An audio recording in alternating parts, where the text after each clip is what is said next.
Masarap na eh. Mm. Yung kahapon, ba't pinamigay mo naman yung suha mo? Kanino? Yung kahapon, yung isang araw. Yung... Wala akong binibigyan.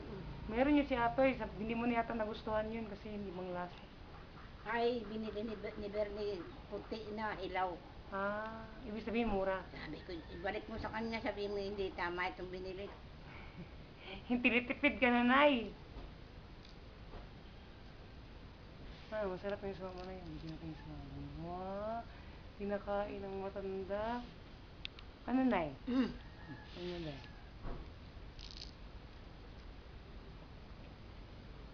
Ilang taong ka na, Nay? Malapit na birthday mo.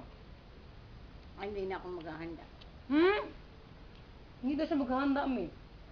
Ayoko magpakain ng tao mga tamad. Paglilitsyon kita. Ano niya pampakain ng mga taong tamad? Sumukan na nanay magsalita, eh. Paglilitsyon kita ng biik. Nako, may gatas pa yun. Hindi, bigay yun ng Muslim. Nako. Sige na, kain yung Muslim ng baboy. Di ba, Nay? Ano bang gusto mo sa birthday mo, Nay? Wala. Hipon lang. Ayaw ko ng baboy. Ano pa man gusto mo? Yun lang. Saka Kung mayroon pang iba, isda, yung bangus na malalaki, suba. ay, huwag nang bangus, matinik yung... Tatanggalin nga. Meron sa Agdaw, binalita sa news. Tatanggal. Bangus Alcantara, God. No. Ang paalisan mo ng tinik. Papaalisin nga. Meron sa Agdaw, may nag-aalis ng tinik, ganim eh. Nagibalita sa news. Bakit babalita pa Hindi balita na eh. Kasi siya lang man yung nagatanggal ng ano, ng bones ng bangus.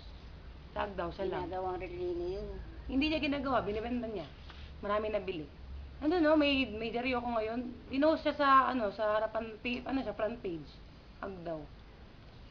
Nilagay pa yung pangalan Kaya niya. pinaalis no, kakayurin, ang procedure niya, kakayurin mo yung laman. Tapos durugin mo, lagyan mo ng... Hindi man yung relleno, Nay. Isda talaga, na walang... Oo nga, pero pag bumili ka, gawin mong relleno. Ah. Lagyan mo ng isang Chinese chorizo. Hindi naman ako marunong yan. Lagyan mo ng pasas. Lagyan mo ng kaunting cheese. Saka yung tinadtad na maasim na kuha na. Na ano? Ang balimbing. Iba. Yung inilalagay sa kuwan. Sa marin. Sampalok. Sa kuwan, sa salad, sa macaroni. Pickles. Yun, pickles. Ah, pickles pala yun. Ayun, tapos ay ipaluog mo lahat yung tinadtad mo ng mga yan, no? Lagyan mo ng kaunting pineapple juice, tapos ay tahiin mo. Tapos ay balutin mo sa foil. Pwede tayo ng ganyan sa birthday mo, no? Balutin mo sa foil, tapos isugba mo kumakain. Mi, gusto daw niya ng rellenong bangus. Mi, relleno daw. Eh, ginagawa nga lang niya sa bahay. Gagawin nga yun sa bahay. Ikaw gagawa. No. Sabi mo, hi. Ano pala yan? Sa birthday mo, ipapalabas natin to. Binigay ni Gigi yan. Ang ano? Ito si Gigi? Magbigay na nga ito? Siguro hiniram nila, isinaugi. Nang ano? Yan. Hindi, uy. Akin to.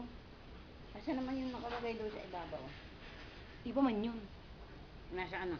Iba yun. Hindi man to ito.